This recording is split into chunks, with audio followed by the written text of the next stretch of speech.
Hello everybody, this is Paddy Boss and I'm here with some more World at War gameplay for you. Mainly because I like the game and it doesn't have as much annoyingness as Modern Warfare 2 does.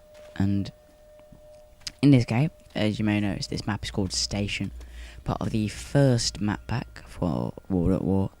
I'm going to be using the Type 100 with box magazine, which is effectively extended magazine. You can see the ammo at the bottom there goes all the way up to the D-pad options in the middle, which I think is very impressive. And I'd been recording for I'd recorded one game before this, and the score was exactly the same, but in this game I get one more assist, and I felt that the gameplay in this one was a lot more exciting because I'm running around a lot.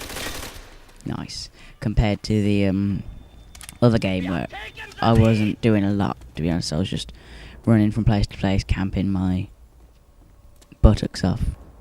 Anyway, I want to talk about this video, balance.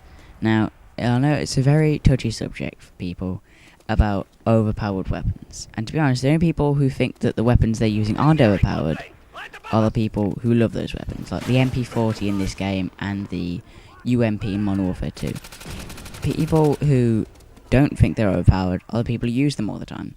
Because I was listening to a video recently, and it said that the MP40 is the only weapon in this game, World at War, that has a one-shot headshot that isn't a bolt-action rifle, which I think is ridiculous.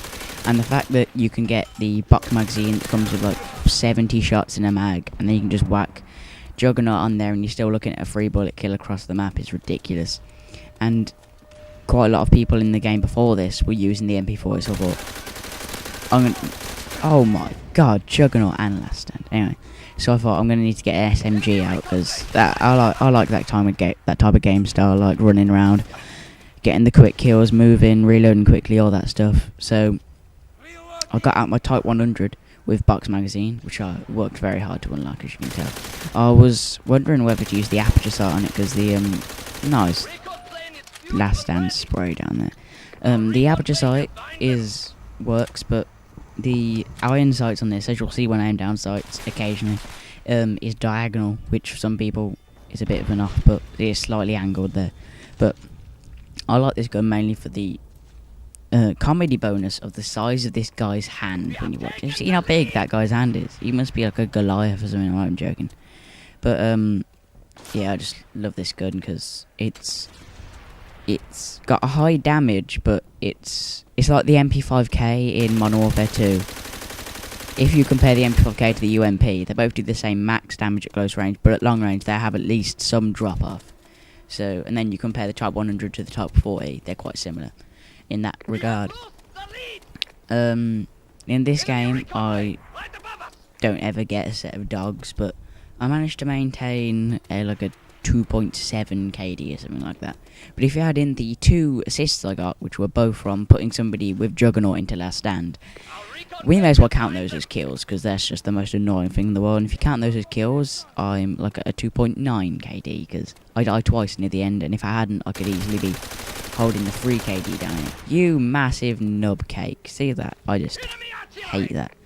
I don't think I have a single class with Juggernaut. I've got 10 classes, I'm 10 prestige on this game.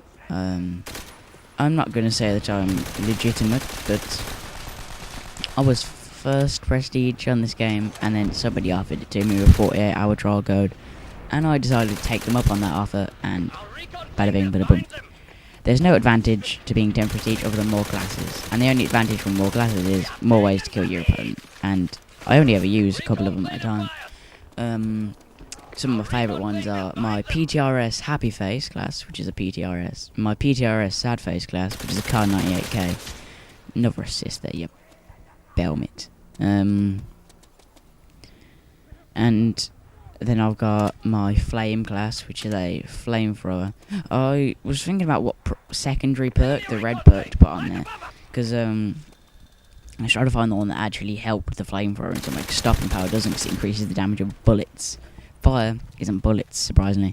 So I've currently been rolling with sleight of hand on it, but I'm not sure whether that actually affects it in any way. I've heard double tap does something, but when I was using it, not a lot really happened. Betty, that I dodged there. That guy has Juggernaut and Last Stand on. See? this game isn't as quick as that other game on Courtyard that I had.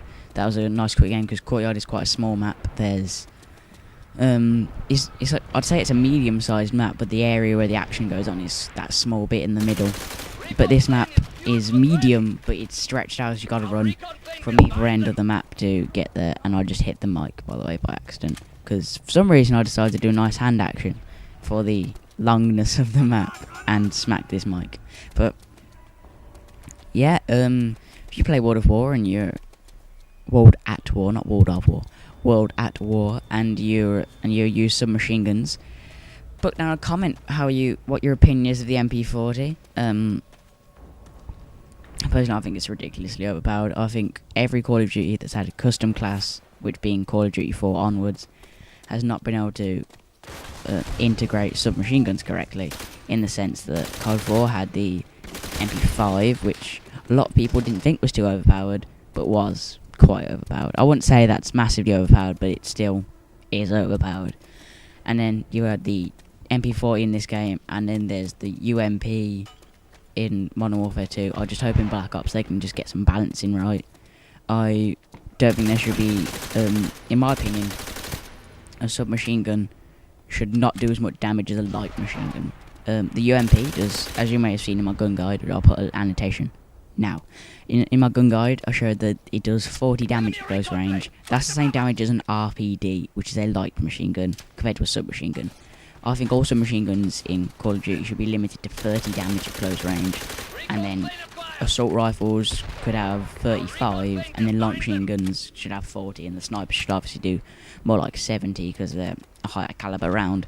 But the fact that a submachine gun can do as much damage as a light machine gun, and no one's complaining. It's Model 87s. Everyone thought they were ridiculously overpowered, because they were, but no one's complaining about the UMP, because if it was accessible at level 70 instead of the AK, I could understand, because that what happened with the Model 87s.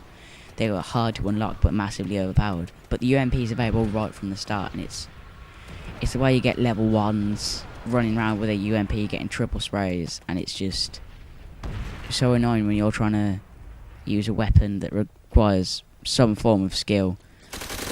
See, that's my second to last death of the game. I die one more time right near the end. But anyway, I'll stop talking about overpoweredness now, because if I don't, I'll end up talking for the rest of the video.